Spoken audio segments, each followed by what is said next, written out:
This episode of Legacy Curious is brought to you by Legacy Protectors. Customize insurance strategies for business owners and families who aspire to create a lasting legacy. Hello, and welcome to Legacy Curious, the podcast where we explore the strategies, mindset, and systems that separate those who build temporary wealth from those who create lasting legacy. I'm your host, David Gravelle. On today's show, we welcome Lee Walker. Lee Walker is a business strategist with a master's degree in psychology, SHRM-CP and Six Sigma certification, and a track record of empowering over 300 small business owners through accounting, fractional CFO, and CHRO services. He combines strategic insight with a human-centered approach to drive talent strategy, leadership development, and operational excellence. His career spans industries like financial services, hospitality, travel, and sports, where he developed a sharp eye for business systems and the impact of leadership, for better or worse. After building a network of entrepreneurs during COVID, Lee chose to focus on small business growth over corporate consulting. Today, he uses his background in profit acceleration software to deliver practical, high-impact solutions to growth-minded businesses around the world. From scaling an accounting firm from 10 to 50 employees and tripling clients in 3 years to building cross-cultural creative networks, Lee helps business owners grow with purpose and precision. All right, welcome Lee to the show. How are you doing today? Hi, David. Doing well. And how about yourself? Yeah, fantastic. We've got some inclement weather here. Why don't you share with our audience where you're joining us from? Because I think that's an important part of your story. Yeah, happy to be here. Calling from Cusco in Peru today. I've been in Peru for the past 6 months, roughly, on my third continent that I've lived in for at least a year, and still learning Spanish and learning about the culture as I go. Great. Well, I'm sure that's adding a lot to your personality and the way that it shaped you. But with this podcast, I'd like to start as far back as we can go. So why don't we talk a bit about when you were a younger person? What was it like growing up? Where did you grow up, and where did you start your life? Yeah, thanks for asking. So I started, as a young child going to school in Howard County. It's a county close to Baltimore, Maryland. And that's where I did elementary, middle, high school before going to college in Salisbury, Maryland on the Eastern Shore. While in high school, I worked a lot of different odd jobs from retail, restaurants, really anything I could get my hands on just to learn new skills and really experience what things were about, as well as make a little bit of money. I was an avid snowboarder. I used to play American football for about 6 years until I decided snowboarding was more important to me and started working to pay for that. And then in college, studied both psychology and business. Now, I didn't know I wanted to do either of those. I just took classes that really interested me, took some philosophy, took other sciences, things of that nature. And by the end of my second year, I was like, well, I'm already most of the way through a bachelor's in psychology and a minor in business. So let's just combine those. After graduating and being not only the PR chair of my fraternity, but also the financial chair of a snowboarding club in Salisbury as well, moved on to work at Morgan Stanley in downtown Baltimore for about a year before pursuing a field of psychology I didn't actually know existed when I started college, called industrial organizational psychology. This is the business psychology. So a lot of it is the research behind HR practices, really doing the studies and making sure that the practices that people put into place are there for a reason. Sure. Wow, that sounds Because fascinating. Yeah, I'll let you continue. Go ahead. Yeah. Well, I just hadn't heard that before, so that's fascinating. It's not something that I've studied or have thought too much about. What's the importance of that for a business to spend time and money thinking and implementing policies that have some psychology behind them. It's massively important. It's only relatively new. I think it's been around for about 30 years now.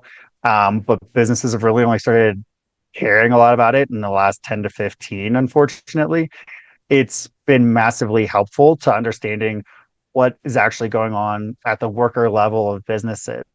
Uh, Most information out there has long been everything should be top down, but IO psychologists go in and really make sure, bringing information bottom up as well, making sure that, hey, what you think is happening is actually happening. And when you need changes, especially in major corporations, how do you actually get people to buy into it without threats and firing people and actually make people excited to work for you? And that's where a lot of that research comes into and drives a lot of HR policies that, while some people find to be tedious, still actually does have really good benefits when implemented correctly.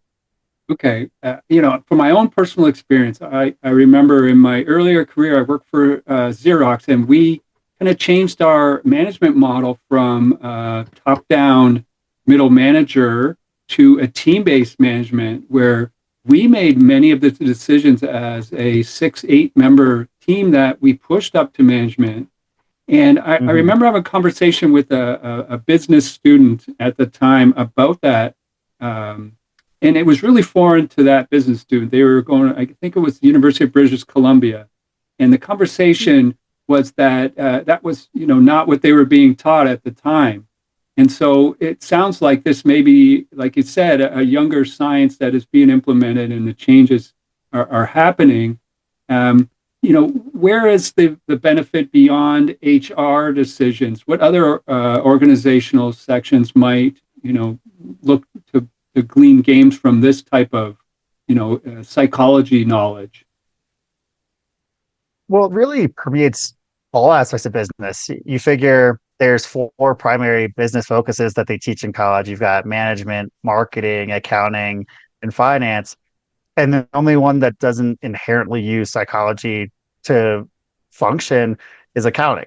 Now, of course, the laws that drive accounting are very psychology based. All the tax law is, from what I've heard from my tax law friends, is the most interesting thing because it's really about driving behavior. That's But right. Yeah, yeah, but accounting itself is just punching numbers and sure. categorizing Yeah, things it to seems like you're just a scorekeeper, right? Things have already happened, and you're just keeping track of what's happened. exactly. From a reductive perspective, there's more to it, of course, but that's where the most limelight is. So really psychology affects all of it. Um, and I was going to go work as like a HR consultant. I was living in the Netherlands when I did my master's. Became president of the snowboard club there in their second year. Helped build a lot of the structure and to the organization. It's in its ninth year now, I want to say. Uh, yeah, I think their ninth year. Left a pretty good legacy, as did the original creators before me. Um, but we had a 220 members when I left. We were at 120 when I started there. So clearly, snowboarding has been pretty prominent in my life for quite some time. Sure. Actually, one of the reasons I moved to Colorado about 4 years ago. So otherwise, I was looking for those roles while living in Europe for 2 years, going through interview processes, ended up uh, having COVID hit while I was mid-interview processes. So I left Europe, flew back to the US and moved it back in with my parents for the first time in a number of years and really focused on myself as well as how I could help others. How did you spend your COVID? The same, I'm guessing? Yeah, well, I did move back close to my mother and father. I was very concerned about them and their well-being. They're in their 80s, and luckily they did catch mild cases of it, and it wasn't something that was life-threatening. Um, and so, I think I overreacted, but I would rather have that, frankly, than have not. We were living in California at the time, so we basically moved across the country to be back close to them. They're in Windsor, Ontario.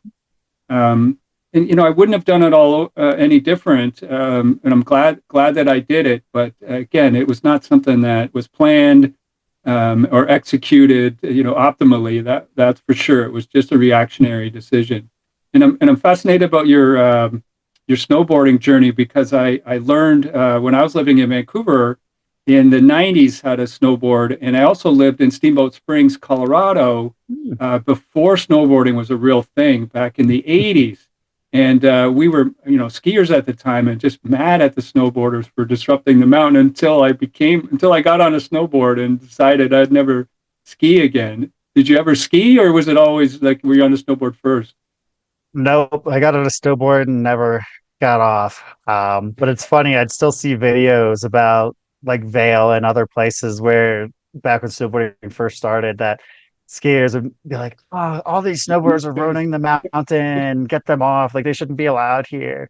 Right. Uh, and every year, I think Vail or Breckenridge or one of the mountains in Colorado always does an April Fool's joke that they're gonna ban snowboarding from the Yeah. mountain.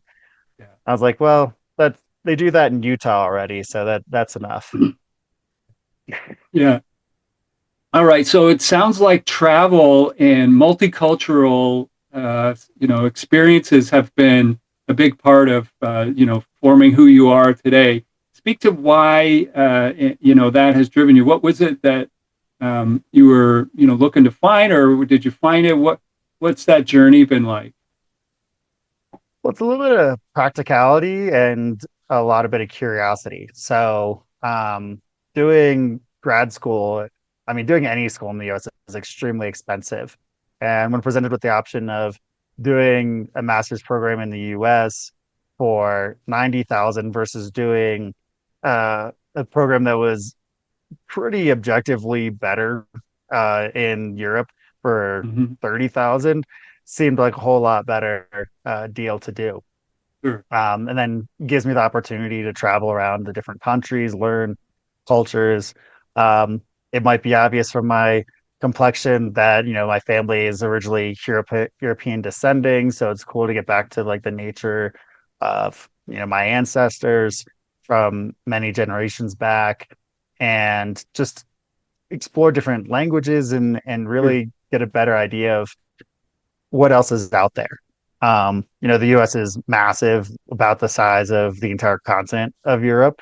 So it's very different to have so much contrast in such a short distance and be able to get through everything and just find so many different perspectives. Um, and yeah, so I really loved it. I would have stayed longer had situations been a little bit different, but I still keep up with my friends there. When I was back in September, I went and visited some of my friends back in the Netherlands and in Italy a little bit as well. And it was really nice to see people for the first time in 5 years. Uh, Yeah. but Yeah. I Well, really did love it out there. yeah, you're going to find that for the rest of your life. You'll be drawn back to the places you've been, and what brought you to Peru, and specifically to where you're living now. What was it about that part of the world, and then that continent in particular? Yeah, so one of my life goals is to spend at least a year in every continent. Antarctica is probably a few more years off. Yeah. Maybe in another 20 years, it'll be like the next Iceland, who knows? Um, but I had learned French back in middle school and high school and got to a conversational level, learned a little bit of Dutch when I was in the Netherlands.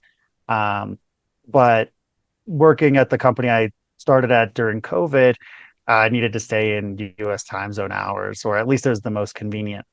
Yeah.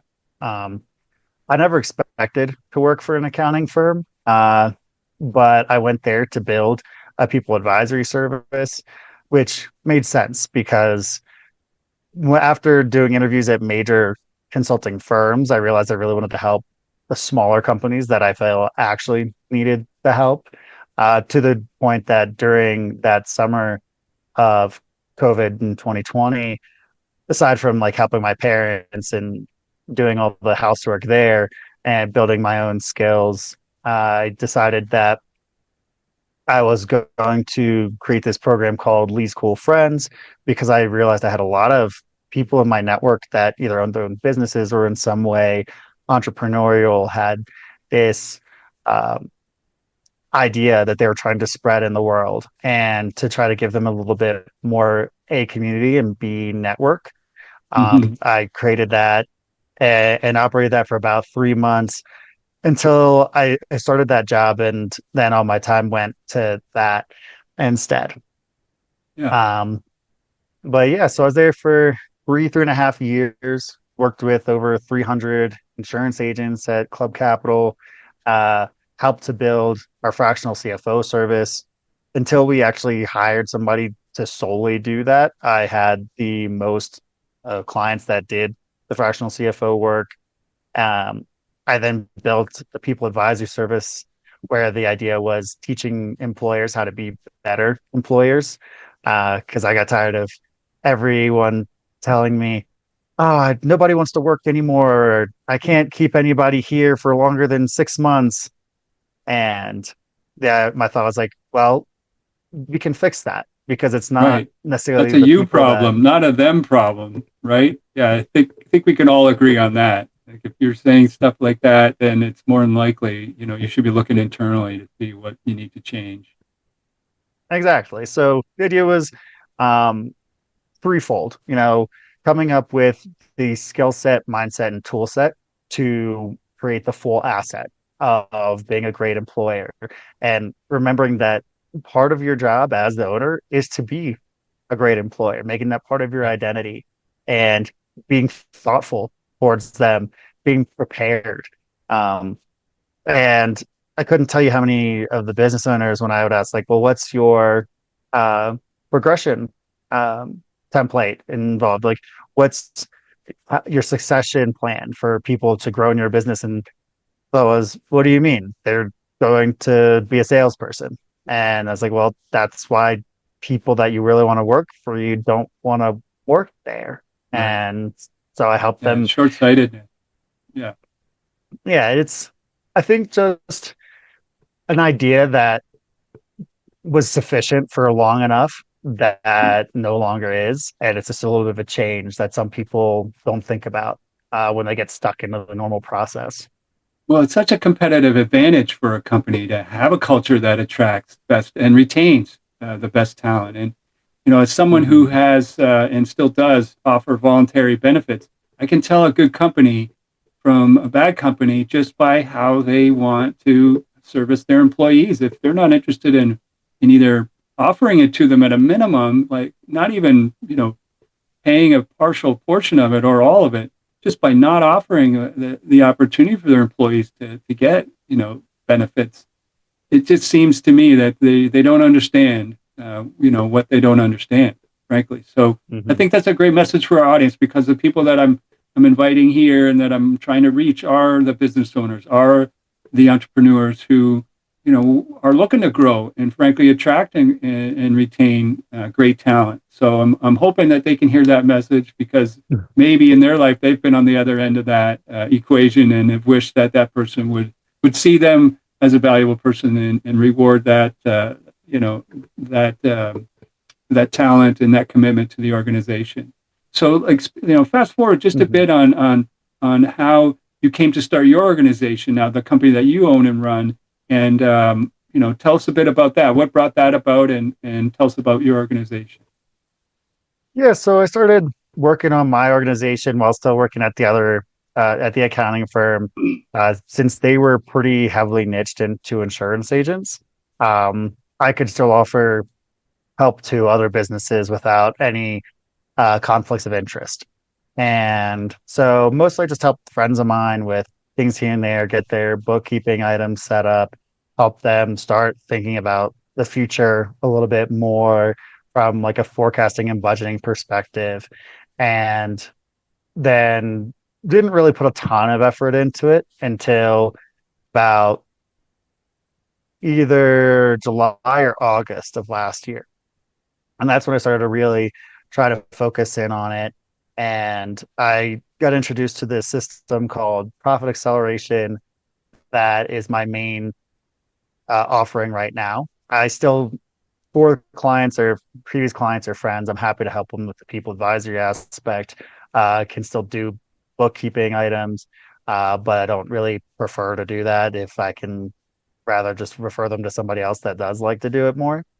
Um, and this profit acceleration is just so easy to describe the value in numbers and in graphs that are just easy to support. Whereas in the people advisory, like, yeah, I worked with quite a number of businesses and made huge differences in their business. It was often a very hard sell because in the nature of the people side of things, there's not always a very straightforward return on investment. It's not like, hey, I hire this person, now I made $100,000. There's 100 factors involved, and a lot of it's like insurance. It's, hey, by doing these things, you're going to save this Right. person that generates half the business of your business, Right. but you don't really know if they would have stayed anyway or not. But it makes it more likely that they'll Sure. stay. Right. And so it's a little bit difficult to put figures to that makes it more compelling. Um, but now I teach strategies on how to sell that to people. One of the things I was actually just talking to a potential client today was if you take the risk out of it, then you can really get rid of one of the major objections. If you say, hey, look, if you're not seeing tangible results of such and such after 4 months, for Hmm. example, then I'll continue working on this for free until you achieve those results. Um, with them being a marketing company and dealing a lot with SEO and website building, it usually takes 6 months, three to Right. 6 months before you start seeing results. Um, and so you got to make sure that they have that skin in the game and you have some skin in the game. It's like, hey, look, this normally takes this amount of time. If after this amount of time it still hasn't worked yet, I'm going to continue to do this, no charge. And if you're good and you're confident, it'll never matter that guarantee because you'll still be achieving those results. But then if something happens that they don't, the other person doesn't lose out either. Yeah. Good. Okay. So speak a little bit more specifically about, what a good client looks like for you. Who are the people that you're able to offer the most value to? And then what does engaging with you look like? Yeah. So my favorite clients are people in the bookkeeping, accounting space, and they want to continue to grow their business. Um, some statistics I like to say about the company I worked at is when I joined, we were at 300 clients and uh, 10 employees. I was employee number 10.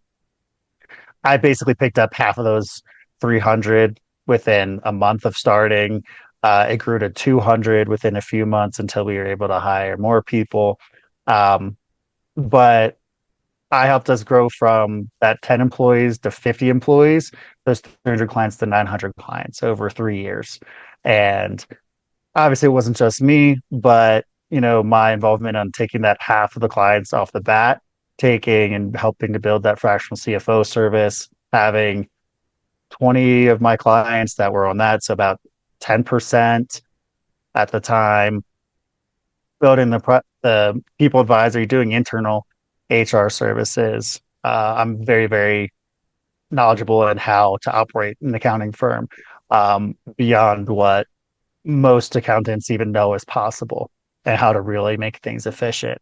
Um, Because now, doing accounting and running a firm are two different things. It's like being a lawyer and running a law firm. Like, mhm, there's a front of the house and the back of the house. And the front of the house, they have to know different things and behave differently than the back of the house. So yeah, I can see how exactly. that would make a difference. Yeah. Any business has vastly different parts, and most business owners start a business not because they really like owning a business. They're like, hey, I'm starting a marketing company, I'm really good at marketing. Right. And then they have to start hiring people. And they're like, well, I never got into this for management and I never got into this Right. to Right. do accounting. Yes. Right. And so there's all those different aspects of it that they need help with. Yeah, Um, guilty as charged. Yeah, definitely finding out, you're building the airplane while you're flying it, and you're passionate about your core set of competencies and how you help people. But there's just that other baggage that everyone has to carry as a business owner, right? And it goes mhm, beyond the P&L to, who holds the keys to the shop and what happens in these situations that you probably haven't planned for until they happen, and then you're writing the standard operating procedures after the fact. So great. So how does working with you help them? And I've seen a bit of your deliverables, so maybe speak to that. What they get, because I was interested in learning more about that. So share that with our audience. Yeah, so aside from the bookkeeper accounting world, I really like working with mental health coaches, um, really businesses that provide service to other people. If they do services to other businesses, that's also great.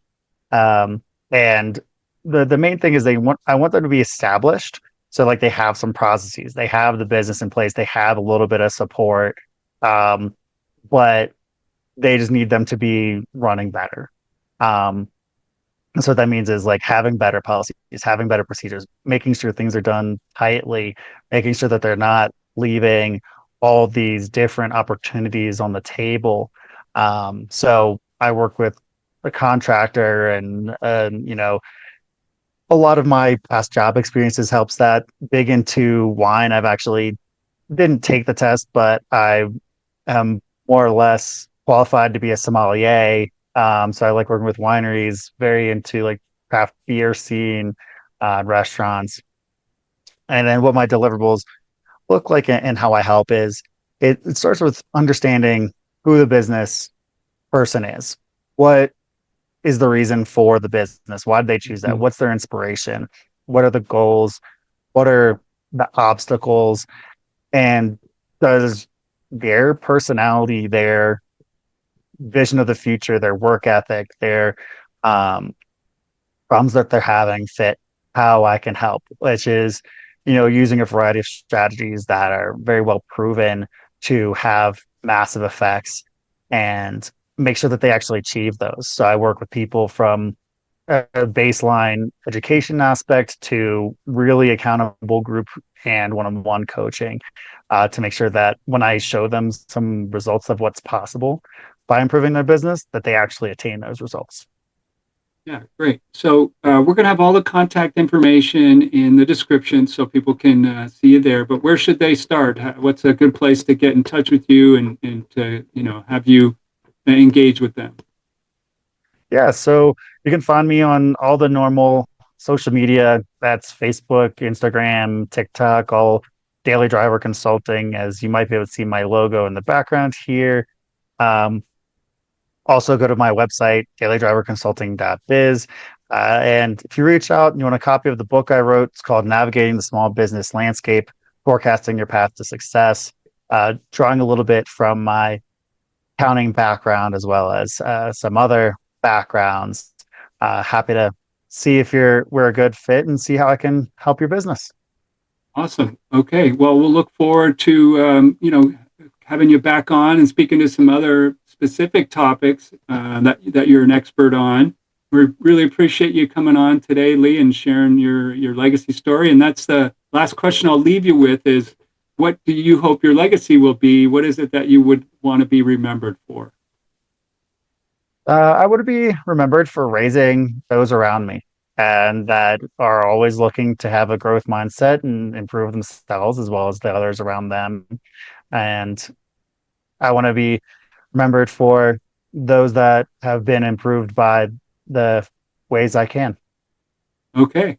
Well, great. Well, we'll look forward to hearing more from you, and maybe you can share some specific examples the next time you visit us on how that works out for you.